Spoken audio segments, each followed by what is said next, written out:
जय हिंद एवरीवन। मैं बीरा सिंगला, आपकी हिंदी अध्यापिका। आज हम पढ़ेंगे चैप्टर 6 पानी और पुल। हाँ जी, पाठ परिचय पढ़ लेते। पाठ परिचय मतलब इस पाठ का उद्देश्य क्या है। भारत और पाकिस्तान का विभाजन अस्वाभाविक था। आम जनता ने ये विभाजन कभी नहीं चाहा था। यह केवल सियासत का ही खेल था। विभाजन से पूर्व हिंदू मुस्लिम भाईचारे की भावना से एक दूसरे के सुख दुख से आती थे, किंतु विभाजन के समय दिलों में दूरियां दिखने लगी। किंतु किसी के लिए भी अपना गांव, अपनी भूमि, अपने लोगों को मोह नहीं छूटा। हाँ जी, ये उस समय की बात है जब पाकिस्तान बन गया था और भारत के दो हिस्से हो गए थे, पाकिस्तान एक भारत, और लोग आपस में बट गए थे। हिंदू मुसलमान अलग अलग हो गए थे। गाड़ी ने लाहौर का स्टेशन छोड़ा तो एक बारगी मेरा मन कांप उठा। अब हम लोग उस ओर जा रहे थे। यहाँ 14 साल पहले ऐसी आग लगी थी जिसमें लाखों लोग जल गए थे। लाखों के जलने के निशान आज तक बने हुए हैं। मुझे लगा कि हमारी गाड़ी किसी गहरी लंबी अंधकार में गुफा में घुसी जा रही है और हम अपना सब कुछ अंधकार में सौंपे दे रहे हैं। हाँ जी, यहाँ पे लेखक और उसकी माँ का वर्णन है। लेखक और उसकी माँ गाड़ी में बैठे हैं और वहां जा रहे हैं जहाँ उनका पहले गाँव था, जहाँ पहले देश बटा नहीं था, पहले लाहौर में रहते थे, वहां जा रहे हैं वो। हम सब लगभग 300 यात्री थे। स्त्रियों और बच्चों की भी संख्या इसमें काफी थी। लाहौर में हमने काफी गुरुद्वारों के दर्शन किए। वहां हमें जैसा स्वागत मिला, उससे आगे हम पंजे साहब की यात्रा में किसी प्रकार का अनिष्ट घट सकता है, ऐसी संभावना तो नहीं थी, परंतु मनुष्य के अंदर का पशु कब जाग उठे कौन जानता है। हाँ जी, लोगों के मन में डर था कि पहले जैसे दंगे ना हो जाएं, फिर भी वो यात्रा कर रहे हैं और सोच रहे हैं। हाँ जी, यही सोचते होते मैंने माँ की ओर देखा। हथेली पर मोटे टिकाए कोहनी को खिड़की का सहारा दिए वे निरंतर बाहर की ओर देख रही थी। और फिर मैंने अपने डब्बे के दूसरे यात्रियों की तरफ देखा। उन पर भी गहरी उदासी छाई हुई थी। समझ में नहीं रहा था कि एक ऐसी उदासी कब सब में क्यों छा गई। तुम्हें तो यह रास्ता अच्छी तरह याद होगा, मैंने माँ की ओर ध्यान तोड़ते हुए पूछा। हाँ जी, बच्चा जो लड़का है अपनी माँ से पूछ रहा है कि आपको तो ये सारा जो रास्ता याद होगा, क्योंकि पहले तो हम यहीं रहते थे, इसलिए सैकड़ों बार आना जाना हुआ होगा तुम्हारा। माँ मेरी ओर देखकर मुस्कुराई। वह मुस्कुराहट सब कुछ खोकर पाई हुई मुस्कुराहट थी। बोली, मुझे तो इस रास्ते का एक एक स्टेशन तक याद है, पर आज तक इलाका कितना बेगाना बेगाना सा लग रहा है। आज 14 साल बाद इधर से जा रही हूँ। पहले भी ऐसे ही अपने गाँव सराई जाती थी। माँ की आंखों में 14 साल पहले की याद तरल हो आई थी। पिताजी ने अपना रोजगार उत्तर प्रदेश में ही जमा लिया था। हम सब भाई बहनों का जन्म पंजाब के बाहर ही हुआ था। उन दिनों जब पंजाब का विभाजन घोषित हो चुका था, माँ ने फिर पंजाब जाने का फैसला किया था। सभी ने ऐसा विरोध किया जैसे कि वे जलती आग में कूदने जा रही हो। हाँ जी, एक बार जो हमारा शहर छूट जाता है, हम वहाँ जाने से कतराते हैं, क्योंकि वहाँ पर दंगे होने के बाद लोग आपस में एक दूसरे के साथ दूर हो गए थे, और बेटा और माँ वहीं उसी रास्ते से जा रहे हैं और पुरानी यादों को याद कर रहे हैं। और वह सचमुच आग में कूदने जैसा ही तो था। परंतु पिताजी सहित हम सब जानते थे कि माँ को अपने निश्चय से डिगाना कोई आसान नहीं। उन्होंने सबकी बातों को हंसकर टाल दिया। 20-22 दिनों में वे वापस आ गई। गांव के बाहर का बहुत सारा सामान वे बुक करा आई थी। साथ में वे अपना पुराना चरखा, दही मथने की बड़ी मथानी ले आई थी। फिर सारे पंजाब में आग लग गई। आग घर के घर, गांव के गांव और शहर के शहर उस आग में जलने लगे। आग रुकी तो लगा कि पेशावर तक सपाट फैली हुई जमीन अमृतसर और लाहौर के बीच से फट गई है, और उस पार का फटा हुआ हिस्सा बीच में गहरी खाई छोड़कर ना जाने कितना उधर खिसक गया है। हम सब भूल से गए हैं कि उस गहरी खाई के समान उस पार हमारा अपना गांव था। पक्की सड़क के किनारे पीछे की ओर से नहर थी। पास ही झेलम नदी अल्लड़ लड़की की तरह उछलती कूदती बहती है। हाँ जी, लेखक और उसकी माँ पुरानी यादों को याद कर रहे हैं कि उनका गांव कैसा था, वहां पे कैसे नदी बह रही थी, कैसे हम सब एक दूसरे के साथ रहते थे। आज मैं माँ के साथ उस खाई पर से होकर गुजरा।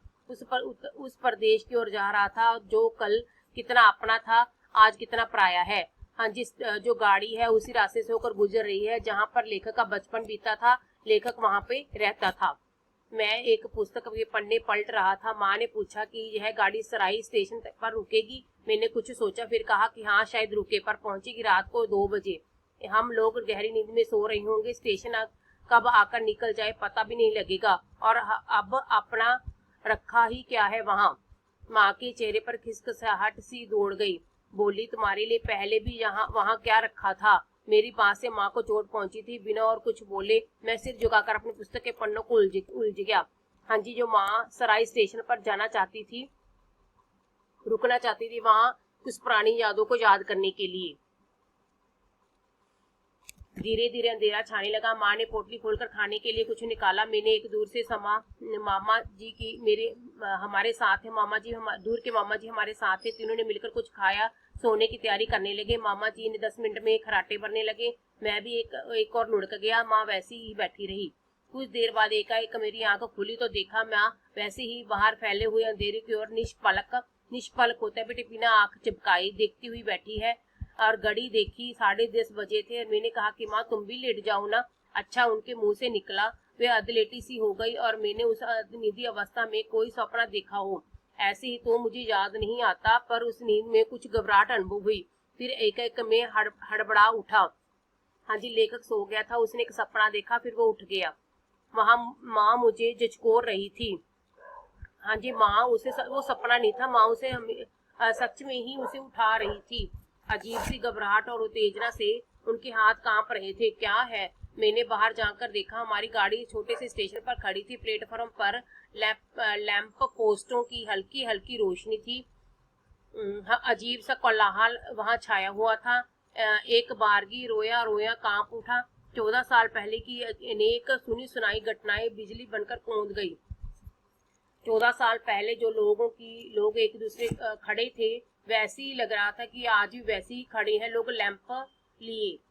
जब दंगे के कितनी गाड़ियों को यहाँ तहाँ रोक कर लोगों के गाजर मूली की तरह काट डाला था। हाँ जी, 14 साल पहले लोगों ने दंगों में स्टेशन पर गाड़ियों को रोक रोक कर गाजर मूली की तरह लोगों को काटा था। वैसे ही नजारा आज भी था। लोग लैंप लिए खड़े थे। तो लेखक और उसकी माँ घबरा गई कि आज भी दंगे होंगे।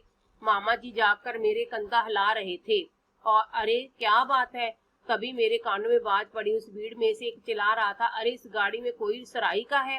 यह कौन सा स्टेशन है? माँ ने पूछा। माँ ने कहा कि सराई अपने गांव का स्टेशन। बाहर से फिर आवाज आई, अरे इस गाड़ी में कोई सराई का है। मैंने माँ की ओर देखा। उनके चेहरे पर पूर्ण आश्वस्तता थी। पूर्ण आश्वस्तता मतलब आश्वासन था। वो देख रही थी, आश्वासन बड़ी आंखों से देख रही थी। पूछो इनमें से क्या बात है।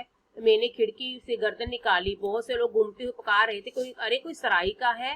पास से जाते हुए एक आदमी को बुलाकर मैंने पूछा, क्या बात है जी, आप में से कोई इस गांव का है? हाँ, हम में से इस गांव के। माँ के आगे आकर बोली कि हम ही गांव सराई के गांव के हैं। तुम सराई की हो? उस आदमी ने जोर देकर पूछा। हाँ जी। माँ जी ने इतना कहते स्टेशन पर चारों ओर शोर मच गया। इधर उधर घूमते हुए बहुत से आदमी हमारे डिब्बे के सामने जमा हो गए। फिर कई आवाजें एक साथ आई,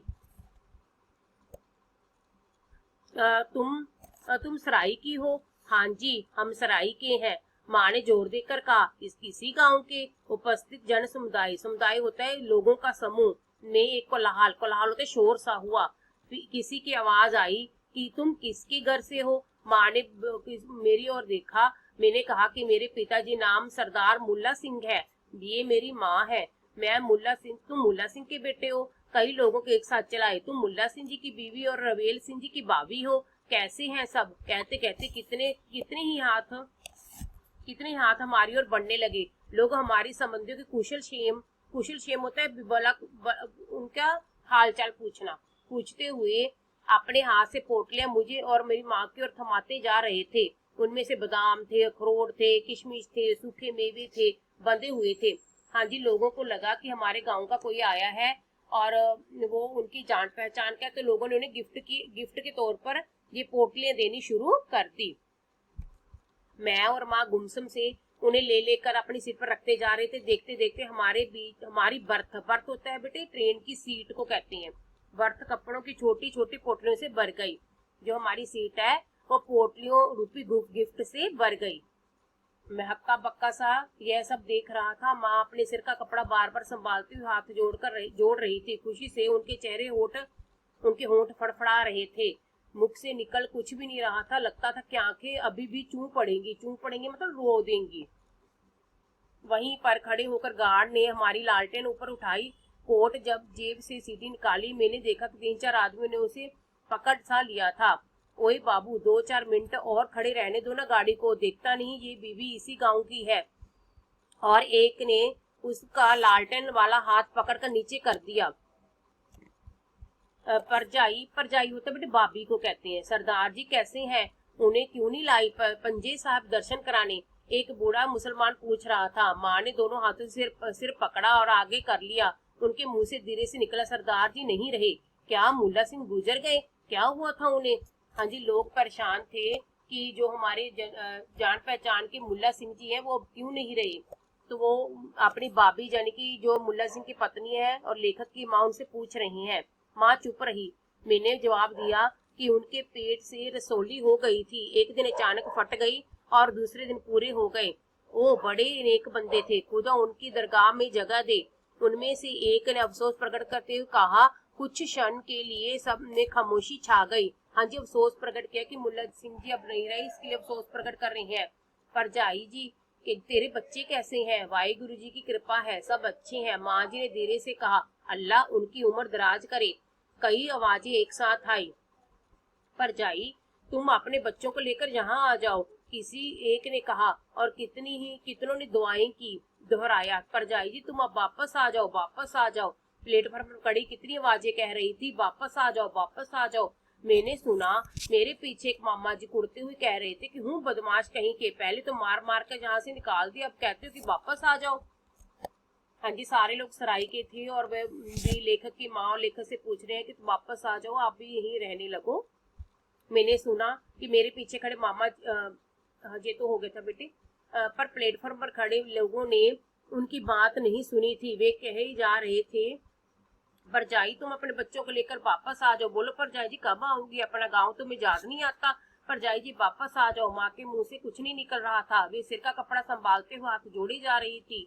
दूर खड़ा गार्ड हरी लालटेन दिखाता हुआ सीटी बजा रहा था। इंजन ने सीटी दी, गाड़ी फड़फड़ कर चल दी। भीड़ की भीड़ हमारे डब्बे के साथ चल दी। हाँ जी, गाड़ी चल पड़ी और लोगों की जो भीड़ थी जिन्होंने गिफ्ट दिए थे वो भी साथ चल पड़े। अच्छा परजाई, सलाम। अच्छा बेटे, सलाम। रवेल सिंह जी को हमारा सलाम देना, सबको हमारा सलाम देना। माँ के हाथ जुड़े हुए थे, मुंह से गदगद स्वर से धीरे धीरे कुछ निकल रहा था। धीरे धीरे गाड़ी कुछ तेज हो गई। हम दोनों खिड़की से सिर निकाले हाथ जोड़े रहे। भीड़ के लोग वहां खड़े हाथ ऊपर उठाए चलाते रहे। गाड़ी स्टेशन के बाहर आई तो मैंने बर्थ से पोटले हटाकर एक और किए। माँ से कुछ कहने के लिए उनकी ओर देखा। माँ की आंखों से आंसू की अविरल धारा बह रही थी। अविरल होते ना रुकने वाली आंसू। वे बार बार दुपट्टे से आंखें पोंछ रही थी और पर टूटे हुए बांध का पानी बहता जा रहा था। टूटे हुए बांध मतलब जब एक बार बांध टूट जाता जैसे पानी बहता है, वैसे उनकी आंखों से पानी बह रहा था। हमारी गाड़ी झेलम के पुल पर आ गई। रात्रि की उस निर्वता होता है बेटे शांति में खडर खडर की तेज आवाज आ रही थी। मैंने खिड़की से जाकर झेलम का पुल देखने लगा। मैंने सुना था कि झेलम का पुल बहुत मजबूत है। पत्थर और लोहे से बने इस मजबूत पुल को अंधेरे में भी देख रहा था और मेरी दृष्टि नीचे की ओर जा रही थी जहाँ गुप्त अंधेरा था। मैं जानता था कि वहाँ पानी है। झेलम नदी का कलकल करता हुआ पानी, स्वच्छ और निर्मल पानी, और उस पत्थर और लोहे के बने हुए पुल के नीचे बह रहा था। हाँ जी, तो इस कहानी में पुल की पानी और पुल इसलिए रखा गया इस कहानी का नाम क्योंकि ये सारी घटना पानी और पुल के दौरान ही घटी है। उम्मीद है कि छात्रों के आपको जो पाठ की जो पठन है समझ में आ गया होगा। एक बार स्वयं पढ़ें इस पाठ को, आपको अच्छी तरह समझ में आ जाएगा और कहानी के प्रश्न उत्तर वर्कशीट आपको दी जाएंगी। धन्यवाद।